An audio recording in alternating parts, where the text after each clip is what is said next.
자, 일단 이거 빨리 살펴보게 되면 여러분의 질문들. 이게, 사람들은 그렇잖아요. 인간은 동물하고 근본적으로, 일단, 일반적으로 달라서, 일단 본능을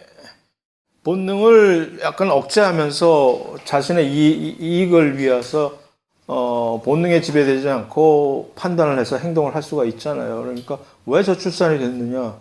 아니, 힘든데, 애 낳아서 기르려면 너무 힘든데, 왜 애를 낳아?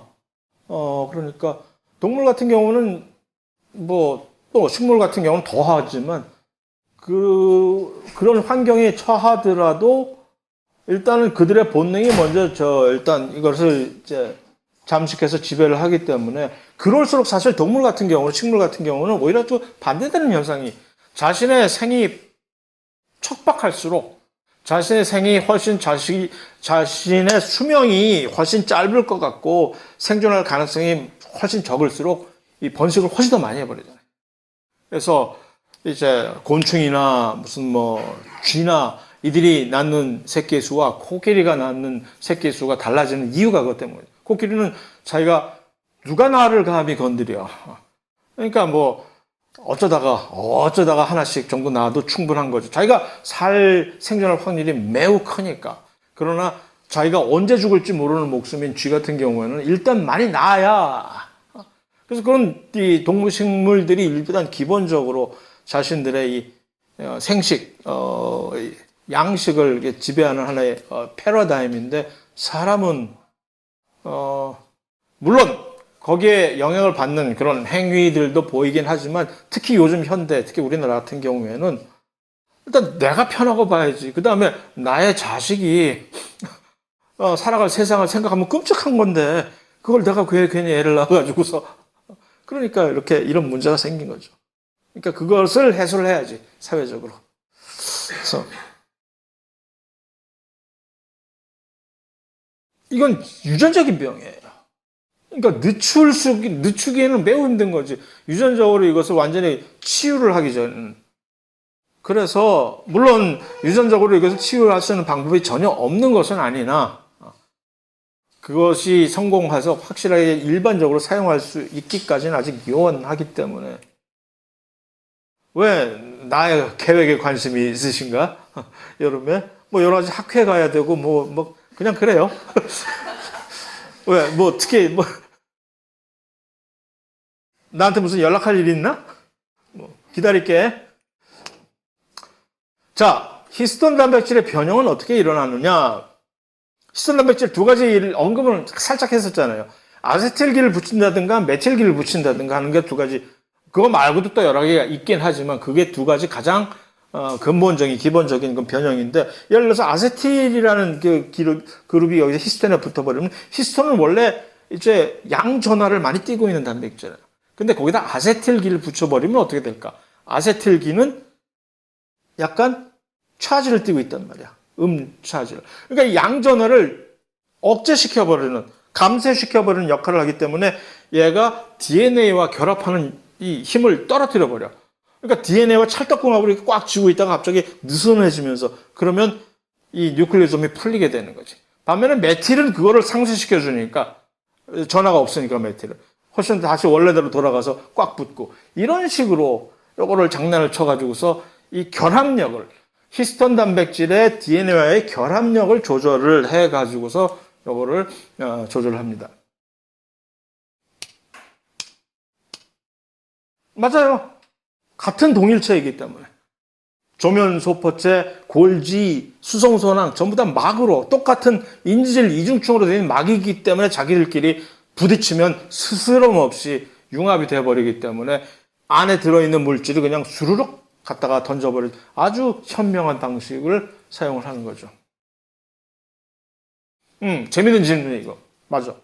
샤페론 단백질이 어떻게 안에 들어가 있느냐, 조면소포체 안에. 그 얘기는 뭐냐면, 얘네들이 보통 일반적인 샤페론 단백질들은 그냥 세포질에서 막 놀아.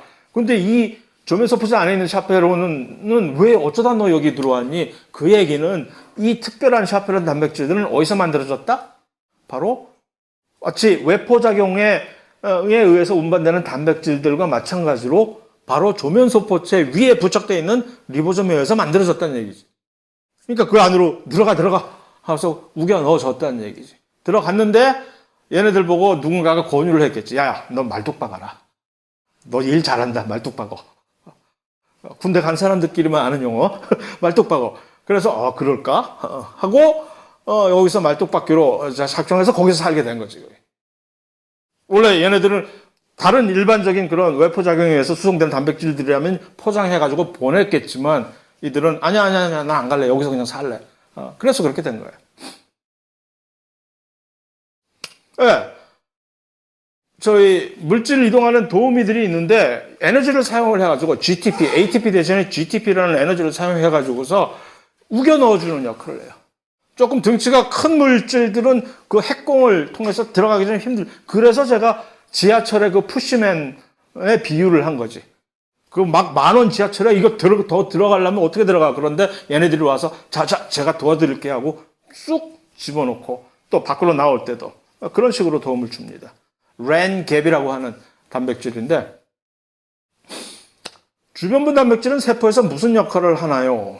이것도 아주 좋은 질문인데 예를 들어서 주변부 단백질이 이게 막 단백질이 있는데 그 밑에 이렇게 묻어있는 단백질이 있다고 칩시다. 여러분 같으면 이런 주변부 단백질을 어디다 활용하시겠어요? 얘는 막 단백질과는 다른 어떤 장점을 가지고 있지? 일단 막에 있어. 막 단백질이야. 그러나 원래 막 내재 단백질과는 또 다른 아주 특이한 장점이 있지, 얘네들. 막 단백질들은 막 단백질들이 많은 경우에 어떤 역할을 합니까? 수송체, 물질들을 받아들여서 이동하고 또 수용체는 이렇게 감지를 하잖아. 안테나 구실을 하고, 뭐가 있다 하고 막 신호 전달 하는데, 그러나 이들은 아쉬운 게 뭐야? 막의 붙박이잖아. 일단 한번 거기 가 있으면 움직일 수가 없잖아.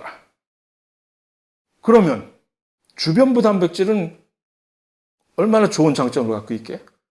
같이 막에 붙어 있어. 그러니까 내 친구 막 내재 단백질에 여기 딱 붙어 있는데 얘가 그런데 얘가 무슨 신호를 받았어. 받았는데 늑대가 지금 몰려오고 있다. 신호를 전달해 줘야 되는데 자기가 뛰쳐갈 수가 없잖아. 그런데 얘가 옆에 얘가 친구가 있잖아. 야야, 네가 대신 가서. 그럼 얘는 오케이 하면서 나가가지고서 이렇게 얘는 이동을 할 수가 있잖아. 떨어져 나가서 그래서 이 주변부 단백질은 신호 전달에 아주 요긴하게 또 여기저기를 돌아다니면서 막 단백질 그 주변부에 막에 내져 있는 붙박이 단백질들의 활성을 조절해주는 아주 중요한 역할들을 얘네들이 합니다. 암세포 중에 그러니까 암 유전자, 그 온코진이라고 하는 암 유전자 중에 많은 경우가 이런 주변부 단백질들이 망가져가지고. 왜냐하면 그런 식으로 해서 신호가 망가지면은 세포 분열이 막 걷잡을 수 없이 막 되니까. 쓸데없는 얘기 했나? 그렇지, 끝났네, 이제. 오케이. 자, 그리고 누군가가 지적을 해줬는데, 우리 아직 이거 안 끝났어요 하는, 아까 어디 갔어? 열어놨는데 또 없어졌네? 정신이 없어.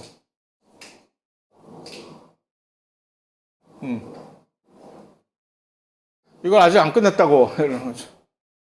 내포작용, 안으로 들어오는 거죠. 바깥에서. 네. 자, 이 모든 물질들 안으로 유입되는, 바깥에서 유입되는 물질들의 공통적인 운명은 일로 던져집니다. 라이소솜으로 던져져 가지고서 거기서 분해가 되어버리는 거예요. 어떤 물질인지. 세 가지 종류의 내포작용이 구분이 되는데 하나는 음세포, 하나는 식세포 또는 수용체 4개. 음세포와 식세포는 사실 똑같은 그런 형식의 내포작용인데 왜 구분을 하느냐 하면은 음세포가 여기서 음료수 할 때 음이에요. drinking, cell drinking. 예? 그리고 식세포는 그냥 이제 건더기를 그냥 먹어버리겠다는 얘기죠. 둘 다 외부의 물질을 세포막이 이러고 있다가 이렇게 캡처를 해가지고 어흥 하고 이렇게 수송 소낭 비슷하게 떨어져 나가가지고서 리소솜으로 보내지는 그런 것인데 왜 하나는 음세포, 셀 드링킹이라고 얘기를 하고 하나는 셀 이팅이라고 하는 식세포를 했을까? 하나는 왕건이를 큰 덩치가 큰 왕건이를 이렇게 들여보내는 거고 음세포는 뭐야?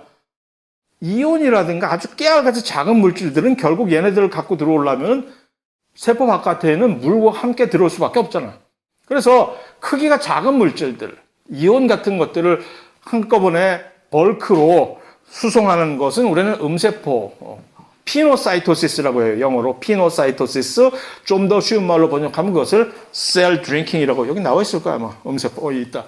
피노사이토시스라고 하고 그래서 이렇게 작은 분자적인 물질들이 한꺼번에 이렇게 유입이 되는 거고 식세포는 건더기 하나, 왕건이 하나만 그냥 그런 식으로 똑같은 방식으로 잡아들이는 거예요. 그래서 세균이나 바이러스 같은 것들이 이 큰 고분자 물질이 세포막에 이렇게 쌓여져 가지고서 안으로 들어오는 음세포가 됐든 식세포가 됐든 그들은 전부 다 어디로 행선지는 어디 리소솜으로 가서 분해가 되는 거지. 그러면 왜 우리가 걱정을 해?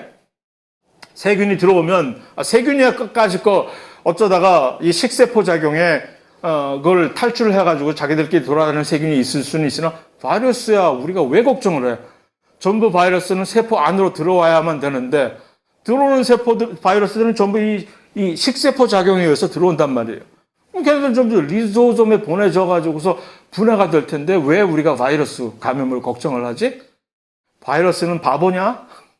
들어온 다음에 들어왔는데 왔는데 얘가 리소솜으로 가야 되는데 그거를 어떻게 거기서 탈출하는 법을 배워가지고서 그런 바이러스들이 많은 거지.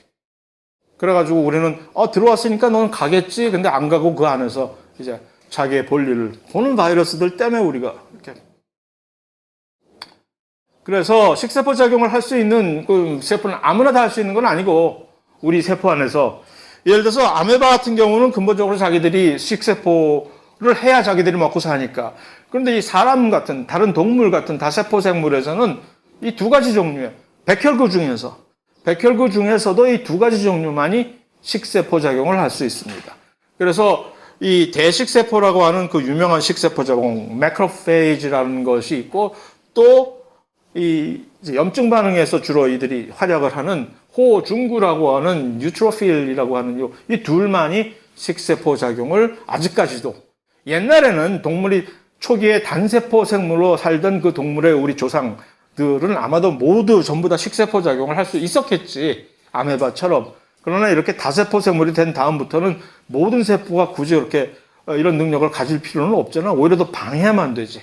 그러니까 특별한 아직도 그런 능력이 필요한 이런 백혈구 몇 개만 그 능력을 남겨놓고 나머지들은 전부 다 이제 자 포기 다 무기 반납하세요 해서 한 거죠.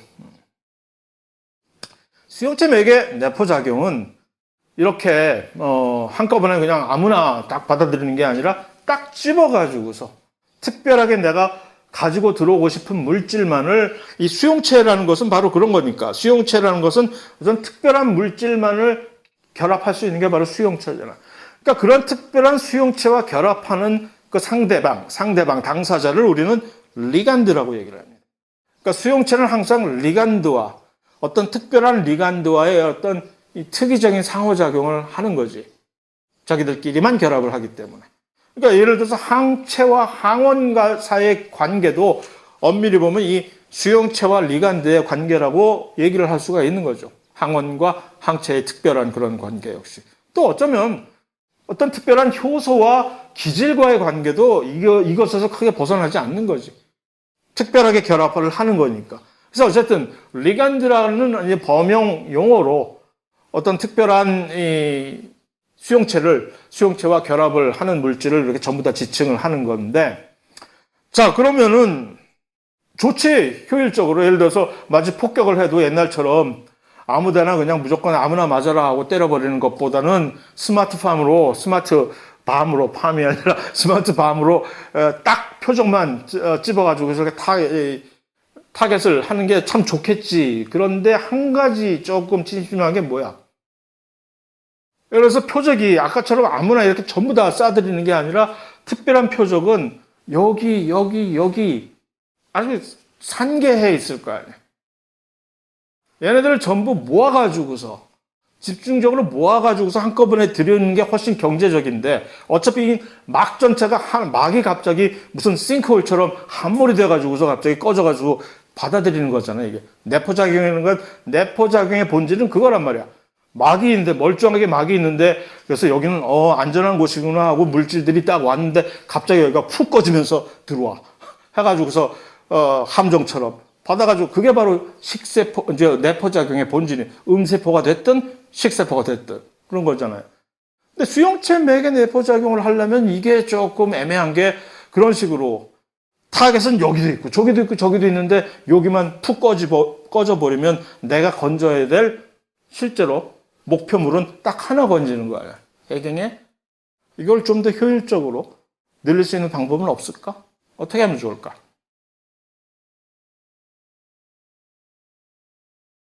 이 그림이 그것을 보여주고 있죠. 이들을 전부 받아들여야 돼요. 이들을 전부 받아들일 수 있는 방식은 수용체가 각각 이렇게 받아들여야 되는데 이들을 한꺼번에 많이 집약해서 집적해서 받아들일 수 있는 방법은 이 특별한 수용체를 한 곳에 집중해서 이렇게 모아놔야 되잖아. 그러면 이 수용체들을 한 곳에 집중해서 모아놓으려면 어떻게 해야 돼? 얘네들을 예를 들어서 이게 수용체에 이제 막에 이제 붙어 있는 꼴이라면 이들을 전부 이렇게 전부 모아야 되잖아. 그러려면 밑에 어떤 단백질들이 이들을 전부 끌어와서 이렇게 모아야 되잖아. 그게 바로 피막이에요, 피막.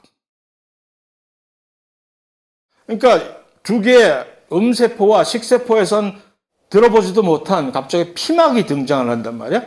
수용체 맥의 내포작용에서는. 얘가 왜 등장하지? 얼핏 얘기하면 이 피막이라고 하는 것은 왜 피막이냐 하면 얘도 막이야, 막. 결국은 막인데 일단 얘네들이 함몰된 후에는 하나의 막을 형성하는데 이 막은 아까 이전에 음세포와 식세포에서 형성이 됐던 그 막과는 조금 결이 다른 게 바깥쪽에 껍질에 뭐가 코팅이 되어 있잖아. 그래서 피막, 영어로 coated vesicle이라고 얘기를 하는 거예요. 요 코팅이 뭐로 만들어졌을까? 단백질이지. 바로 요 밑에 이렇게 질비하게 있던 단백질. 얘네들이 왜 여기 모였을까? 수용체들을 한 곳에 모으려고. 딱 모아가지고서 전부 여기 다 걸려라. 그럼 얘네들이 우수수수 전부 다 모였잖아, 여기. 그러면 오케이, 준비됐어? 그럼 가자. 그래서 수용체 맥의 내포 작용에는 특별한 존재인 피막이라는 것을 매개로 이것이 진행이 되는 이유가 되는 겁니다. 자, 어쨌든 이 형태로 들어오는 물질들이 꽤 있는데 그 중에서도 대표적으로 유명한 것이 LDL이 뭐냐? 콜레스테롤이 들어올 때 콜레스테롤이 간에서 만들어져 가지고서 혈관을 통해서 각 조직으로 이제 수송이 되면 이 콜레스테롤이 수송되는 방식은 LDL이라는 형태로만 수송이 된단 말이에요. 콜레스테롤은 물에 녹지 않는 지질이니까 간에서 만들어서 혈액에다 던져버리면 얘네들이 이거 물에서 어찌할 줄을 모르잖아. 그러니까 이것들을 전부 모아가지고서 그 껍질 바깥쪽을 단백질로 이렇게 코팅을 해서 물에 잘 녹게 해서 이동을 하는 방식이 바로 이 LDL이에요. 그러니까 안에는 콜레스테롤이 그냥 쌓여 있는 거고 바깥쪽에는 특별한 단백질이 있는 그것이 LDL인데 그 형태로 혈관을 통해서 수송하면 잘 되잖아요, 이게. 그런데 문제는 목적지에 도달해서 들어가려니까 이제는 또 다른 문제가 콜레스테롤의 형태로 들어왔으면 아무 문제 없이 쑥 들어왔겠지. 세포막인데. 근데 이게 LDL의 형태로 왔으니까 일단 친수성 단백질들이 바깥을 싸고 있고 그러니까 얘를 어떻게 받아들일 거냔 말이야. 그러니까 이제 여기 LDL을 따로 이렇게 인식을 해서 받아들이는 LDL 수용체가 다 있어야지. 그러니까 모든 동물세포의 표면에는 LDL 수용체가 엄청나게 많아요. 그게 만약에 LDL 수용체는 희한하게도 그래서 원래는 보통 어떤 유전자에 돌연변이가 생기면 그렇더라도 돌연변이가 생겨서 이게 결함이 돼서 기능을 못하면 그래도 우리는 하나의 유전자당 2개씩 가지고 있잖아. 덕택에, 2배체인 덕택에. 그래서 또 다른 한쪽에 상대방 염색체에 그 유전자가 멀쩡하게 있으면 별 문제가 없잖아, 보통. 근데 이 LDL의 경우는, LDL 수용체의 경우에는 둘 중에 하나만 돌연변이가 나서 기능을 못해도 큰 장애를 겪습니다. 두 개가 다 LDL 수용체, 두 개가 다 돌연변이가 있어서 기능을 못하면 그 사람은 태어나지도 못해, 죽어. 그러나 그만큼 콜레스테롤이 우리에게 중요하다는 얘기인데, 근데 이제 간혹 가다가 돌연변이에 의해서 유전적으로 둘 중에 하나가 결함이 생겨서 기능을 못해. 그래도 하나는 있잖아. 그러니까 LDL 수용체는 만들어진단 말이야. 그거 갖고 부족해. 예를 들어서 100개가 만들어지는데 50개밖에 못 만들어진다는 거지. 두 개의 염색체에서 다 연결해서 만들어서 100개를 만드는데 50개밖에 못 만들면, 그러면 이제 이 사람은 어떤 증상을 겪느냐? 마치 콜레스테롤 과다증, 혈관에 동맥경화, 무슨 뭐 고지혈증, 이걸 겪게. 왜? 콜레스테롤이 혈관에서 이동해서 쑥쑥쑥 빨리 들어가야 되는데 수용체가 적으니까 빨리빨리 받아들이지를 못하는 거지. 그래서 이 사람은 너무 억울한 거지. 무슨 뭐 누구처럼 새우깡을 맨날 먹고 막 운동도 안 하고 막 그러는 사람이 아닌데, 그런데도 불구하고 그런 인간처럼 이렇게 막 고지혈증에 시달리고 그렇게 되니까. 그래서 그런 경우도 있어요. 어쨌든 이런 거, 성장인자 그런 것들이 이런 식으로 들어가게 되는 겁니다. 끝났네? 그렇다고 내가 오늘 끝낼 소냐? 아이, 그건 아니고 3장 꼭 들어간다.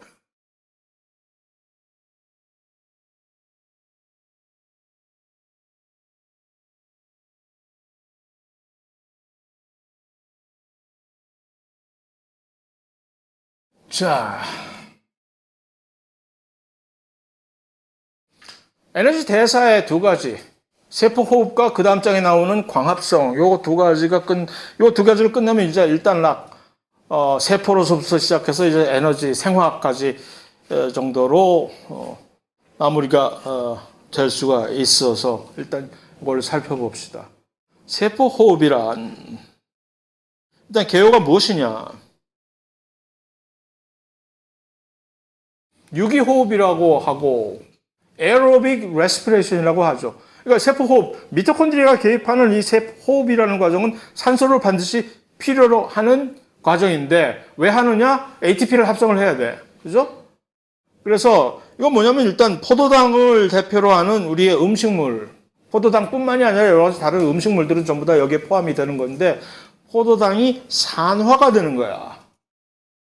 분해가 된다는 얘기죠. 포도당이 산화가 돼가지고, 그러면 이화작용이잖아요, 이게. 이화작용이 돼서 에너지가 방출이 되니까 그 에너지를 사용을 해서 ATP를 합성하는 건 동화작용이죠. 그거를 하겠다는 그런 얘기입니다. 그래서 이 과정을 통해서 포도당은 완전히 산화가 되어버리는 거예요.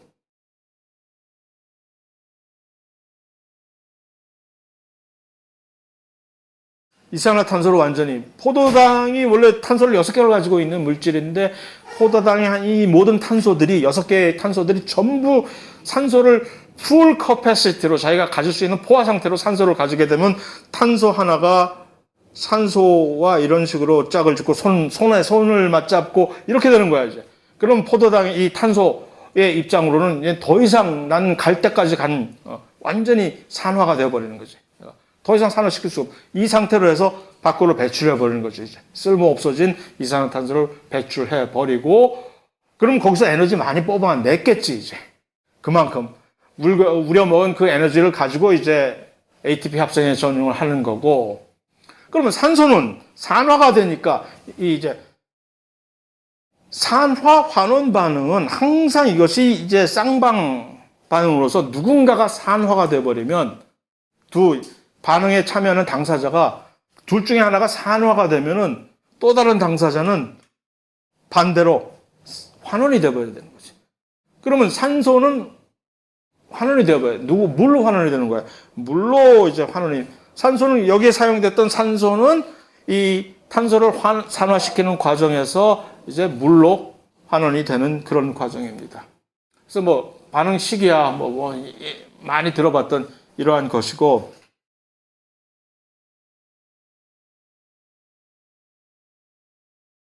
그래서 포도당을 왜 이 포도당을 못 사게 그러냐 이렇게 분해를 해가지고 결국 거기서 에너지를 뽑아가지고서 요 ATP 합성해서 전용하겠다는 건 뭐 그건 알겠고 됐고 그런데 문제는 한 분자 포도당 한 분자를 그런 식으로 탁 산화를 시키면 계산을 해보면 이 얼마 정도의 이제 에너지가 뽑히냐 하면은 이 정도가 뽑히거든요. 뭐 보통 688. 그런데 문제는 요 ATP 하나를 이렇게 딱 산화를 이제 환원을 시키려면은 아주 요 정도밖에 에너지가 안 든단 말이지. 그러니까 포도당 한 분자 그런데 이제 그러면은 뭐 얼핏 우리가 일반적으로 생각할 때는 포도당 한 분자 산화를 딱 시키면서 ADP 여러 개를 모여 해가지고 다 들어와 해가지고 한꺼번에 하면은 얘네들이 이 모든 에너지가 일로 전용이 될 것 같은 생각을 하게 되는데 현실적으로는 그게 불가능하다는 얘기죠. 에이, 그건 안 돼. 그렇게 안 되는 거고. 그럼 하나씩 얘네들이 이제 환원이 돼서 만들어지는데 그러면 이게 안 맞잖아. 포도당 하나 아깝게 688이나 낼 수 있는데 이걸 해갖고 전부 이걸 한꺼번에 직접 써버리면 요것만 쓰고 나머지 거의 600 이상이 되는 이 에너지가 전부 다 날아가 버리는 거 아니야. 열만 발생하는 거야, 이렇게 되면. 체온만 증가시키게 되면. 이거를 어떻게, 좀 개선할 수 있는 방법이 없을까 하는 것이 얘를 차츰 마치 이 낭떠러지에서 비유를 하자면 포도당을 낭떠 저 위에 있는 저 절벽 위에서 그냥 떨어뜨려 버리는 것과 그럼 얘는 큰 비명을 지르면서 와서 그냥 막 납작하게 되어버리겠지. 그러지 말고 얘를 계단을 만들어줘 가지고서 한 걸음씩 단계적으로 내려오게 하면서 그때마다 요금을 빼먹는 거지. 그냥 내려오면 한꺼번에 688kcal가 다 빠져나가 버리는데 안 그러고 요걸 교묘하게 조금씩 내려가게 하면서 한 걸음 계단 내려올 때마다 야, 돈 내놔. 야, 또 돈 내놔. 하는 식으로 해서 조금씩 빼가지고서 요거를 전용을 하면은 거의 많은 이 잠재적 에너지를 다 빼먹을 수가 있겠다라는 것을 착안을 해서 그 짓을 하는 거예요. 그래서 엄청나게 복잡한 순서로 이것을 단계적으로 거쳐가게 되는 겁니다. 그러면 그 와중에 그 에너지들을 어떤 방식으로 전달을 할 것이냐 할 때 가장 요긴하게 사용되는 물질이 거기서 빼먹은 것을 전자를 탈취해가지고 그 전자를 하나씩 여기서 A에서 B로 전달을 해주는 그 전자를 전달할 수 있는 이 친구들을 여기다가 같이 참여를 시키는 거죠. 그래서 그들이 누구냐 하면은 유명한 NADH라고 하는 요 물질이 요 H가 바로 수소가 붙었다 떨어졌다 할 수 있는 건데 수소가 그러니까 전자를 어떻게 이동시키냐? 전자가 혼자가 그냥 왔다 갔다 하는 게 아니라 전자가 이동할 때는 항상 수소와 같이 이동을 하게 돼요. 그래서 수소를 이렇게 이동을 시키는 방식으로 해서 어떤 한 것에서 전자를 탈취하면 그 물질은 산화가 되잖아요. 그게 바로 에너지를 얻는 거지.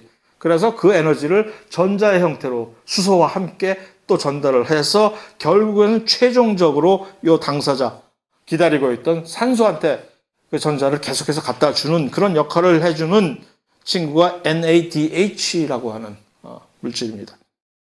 그러니까 얘는 NADH와 NAD 플러스 둘 사이를 왔다 갔다 하는 그런 물질이 되는 거죠. 얘가 전자를 얻었을 때는 NAD가 전자를 얻게 되면 NADH가 되고 얘가 전자를 누군가에게 양도하게 되면 다시 NAD 플러스로 바뀌게 되고 여기서 뭐가 차이가 나요? 수소가 하나 차이가 나게 되잖아요. 그래서 자 간단하게 얘기해서 유기호흡은 크게 세 단계로 나눠져 있다는 얘기가 자체가 원래 기존에 우리가 가지고 있던 하나의 예를 들어서 에너지를 만들어내는 방식에서 옛날에 물레방아 돌려가지고서 전기 뽑아내던 그런 방식에서 그거를 누군가가 와가지고서 끌끌끌 혀를 차면서 너 아직도 그런 식으로 전기 뽑아서 쓰니? 야, 내가 옆에다가 뭐 하나 지어줄게, 발전소. 그래가지고 뚝딱뚝딱 해가지고 이걸 두 개를 같이 융합을 해서 훨씬 현대적인 발전소를 만드는 비유가 되는 거예요. 그래서 세 가지 단계인데 이 해당 과정이라는 이 첫 번째 단계가 바로 그 원시적인 가장 전근대적인 원시적인 방식을 이제 대표를 하는 것이고 나머지 두 단계인 회로 시트루산 회로와 전자 전달계 얘네들은 미토콘드리아가 없으면 수행이 안 되는 미토콘드리아 안에서 이것이 일어나는 반응입니다. 그러니까 미토콘드리아가 없었던 우리의 먼 조상은 이것만 가지고 대사작용을 해서 에너지를 뽑았겠지.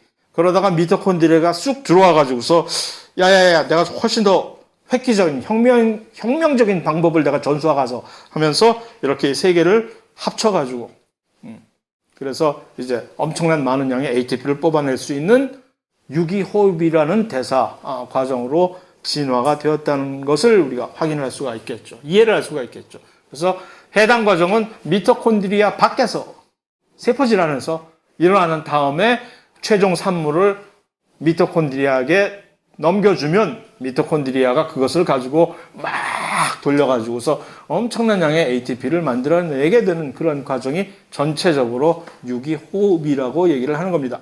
그래서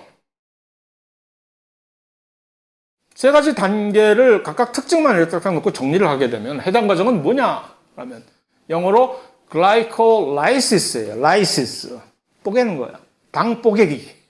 글라이콜라이시스. 나보고 번역하라 그러면 난 그냥 당 뽀개기 했을 거야.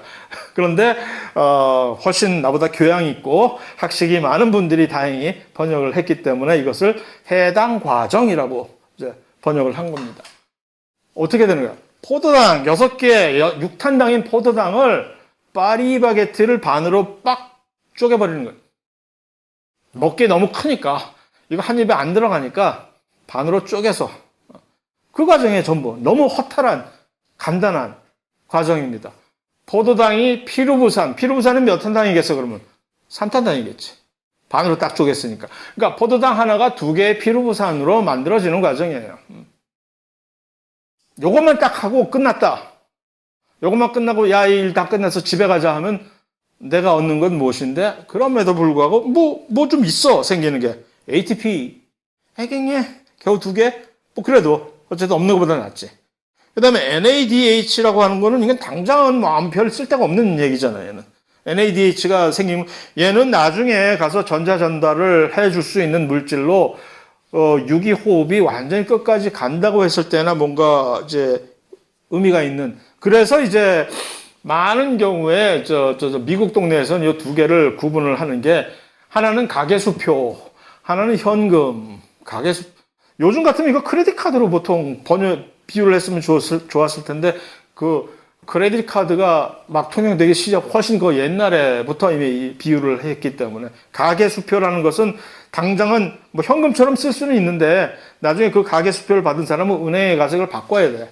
은행에 갖다 주면 은행에서 그 액수에 해당하는 만큼 돈을 주는 것이기 때문에 그렇게 비유를 하는 거지. 그래서 이 ATP는 당장 언제 어디서든지 쓸 수 있는 현금에 해당하는 것이고 얘는 나중에 기다려야 은행에 가야 나중에 에너지로 전환이 될 수 있는 것이기 때문에 어쨌든 이 2개를 생산을 해내고 세포질이라는 이 단어는 무엇을 표시해? 어디서 일어나느냐 하는. 그러니까 이 3가지 형태로 같은 방식으로 일관성 있게 정리를 한다면 예를 들어서 해당 과정은 이렇게 3개의 중심으로 끝내버리는. 그러면 이게 무슨 일이 벌어지고 거기서 결과가 무엇이고 그 다음에 어디서 일어나는구나라는 것을 알 수 있고 그것을 같은 방식으로 적용하면 두 번째 단계인 그 시트루산 회로는 이렇게 되는 거지. 갑자기 피루부산을 보냈는데 갑자기 이건 뭐야? 아세틸 코엔자임? 살짝 변조하는 거예요. 피루부산은 3탄당인데 아세틸 코엔자임 A라고 하는 건 2탄당입니다. 탄소 하나를 줄인 거지. 보냈더니 미토콘드리아 안으로 보냈더니 야야 우리 이제 해줘 했더니 미토콘드리아가 불평하는 거지. 야 너무 커 아직 너무 커. 그래서 탄소 하나 줄여. 그래서 자기들이 하나 탄소 띄어내고 2탄당을 만들어내고 이거를 결국은 또 완전히 산화시켜. 그러니까 포도당의 입장에선 두 번째 단계인 시스트루산 회로에서 이미 포도당은 끝났어. 이 상황 끝. 그런데 왜 세 번째 단계가 있는 거지? 그 안에서 울고 먹었던 그 전자를 이제 뼈까지 그냥 발라 먹으려고 하는 거죠. 결과는 뭐야? 이거 뭐 이렇게 막 이거 다 외워야 돼? 아니죠. ATP 조금 생산되고 그럼 별거 아니잖아. 그런데 여기서 중요한 것은 엄청나게 많은 이 친구들, 많은 양의 전자 전달을 할 수 있는 아까 그 가계수표들이 많은 양의 가계수표를 생성해낸다는 게 중요한 골자입니다. 얘네들은 왜 회로라고 이름을 붙여줬느냐 하면은 여기에 개입되는 효소들이 보통 일반적으로 직선으로 이렇게 방향으로 일렬로 배열이 되어 있지 않고 회전하는 방식으로, 그래서 계속 돌고 도는 순환되는 형식으로 이들이 이를 움직이기 때문에 이런 사이클이라고 명명되어진 것이고, 어디서? 기질, 내부 공간 얘기하는 거예요. 미토콘드리아가 있으면 내부 안에 이게 기질, 매트릭스를 거기서 이루어지는 작용이라는 얘기입니다. 최종적으로 전자 전달기에선 드디어 추수하는 날이 온 거죠. 그래서 아까 봤던 두 번째 단계인 시트르산 회로, 거기서 만들어냈던 이 전자 전달을 해주는 이들이 와서 자기들의 전자를 전부 다 털리는 거예요. 여기 와서 주머니에 있던 전자 다 내놔. 그래서 나오는 대로 전부 한 대씩 맞는다. 그래가지고 전부 다 털리고, 그래서 그 전자들을 전부 얘가 땡큐 하면서 가져가는 거지. 그 과정에서 매우 신비스러운 방식으로 그 과정에서 ATP가, 엄청나게 많은 양의 ATP가 한꺼번에 합성이 되어버리는 겁니다. 자세한 거는 이제 다시 확인을 하면 될 것이고, 그 다음에 어디서 벌어지느냐. 막이 두 개가 있잖아요, 미토콘드리아는. 그걸 활용해가지고. 이게 아주 전형적인, 그러니까 구획화의 아주 대표적인 예가 될 수 있는 거지. 그래서 이거는 외막과 내막을 가지고 있는 미토콘드리아만이 세포 안에서 수행할 수 있는 아주 특이적인 요 막 사이의 작은 이 공간을 활용을 해가지고서 요 안에다가 효소들을 박아 놓고 요 안에서 일을 벌이는 겁니다.